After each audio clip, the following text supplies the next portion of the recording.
Sri Lanka is currently amid the polls to choose the country's 10th president, marking the first elections of the country since the devastating economic crisis of 2022. Viewers remember the crisis which had led to the widespread food and fuel shortages had now prompted former President Gotabaya Rajapaksa to flee the country in July 2022.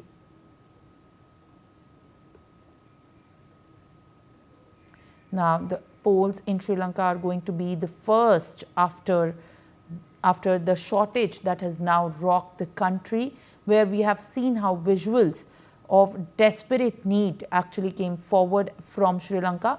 And this is going to be the nation's first elections to elect 10th president. Joining me right now live is my colleague Brian.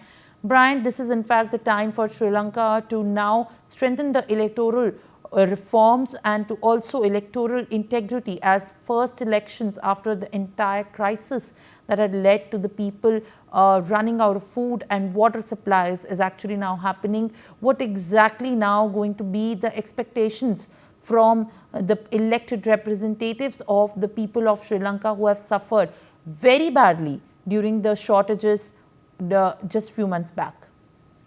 Well, Simran, definitely Sri Lanka was, going through a lot as well. But now the latest that we are letting you know regarding the Sri Lankan vote that is in top focus now, where millions of Sri Lankans have even casted their vote in the crucial presidential election. Now the island nation, this is the island nation's first major electoral exercise since the worst economic meltdown also that happened 2 years back, that is in 2022.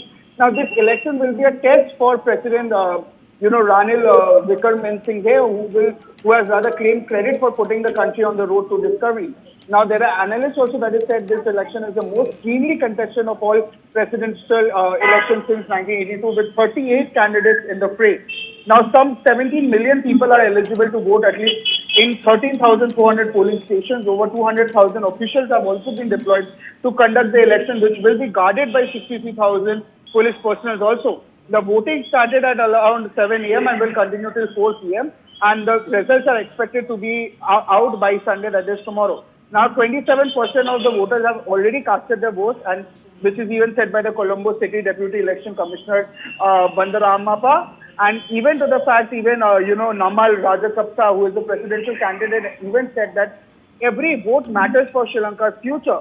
Now this, and even to the fact that millions of Sri Lankans were casting their votes to elect a president who will face the task of bolstering the South Asian country's fragile economic recovery following its worst financial crisis. Now it is heavily indebted also Sri Lankan voters in election to decide the very economic future that has been happening. And Sri Lanka has also seen more women voters than men, but no female presidential candidate has even been finalized in the 17 candidates list also that is there in Sri Lanka. Simran. All right, Brian, thank you for sharing the latest that you're bringing us from on the developments that are going to take place in Sri Lanka. Also joining me at this point of time is international affairs expert Sanjeev Srivastav. I appreciate you joining us on the broadcast. So thank you for speaking to NewsX.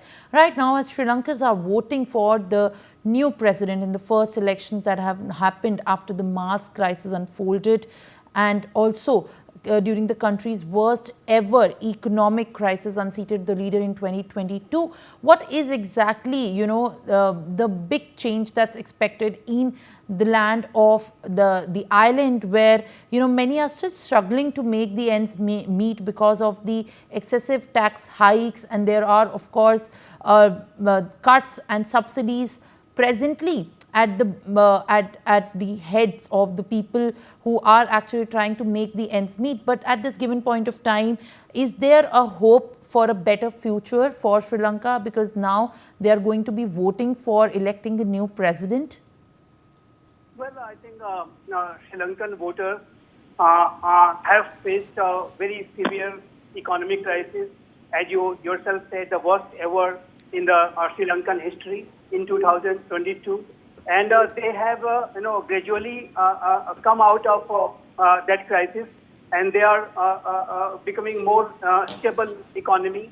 Obviously, with the help of International Monetary Fund and a friend like India, which we provided them a wholehearted support in every possible ways, economy and supply of essential items, food, etc., oil, etc. So I think Sri Lanka economy is getting better. It is on path of recovery, but that recovery process will still take time. And Sri Lankan voters, for them, the economic issues are the most important issues, and based on which they are going to be casting their votes. They are obviously in the queues and they are casting their votes. And this elections too, this economic crisis, the recent one, the worst one, is the top issue. And though Ranil Wickremesinghe, the president, he's again contesting, but Disa Naike and Sajid Premdasa, they are also giving him a fight. And let's see that what kind of results comes out tomorrow. For more such videos, subscribe to the NewsX YouTube channel, hit the bell icon.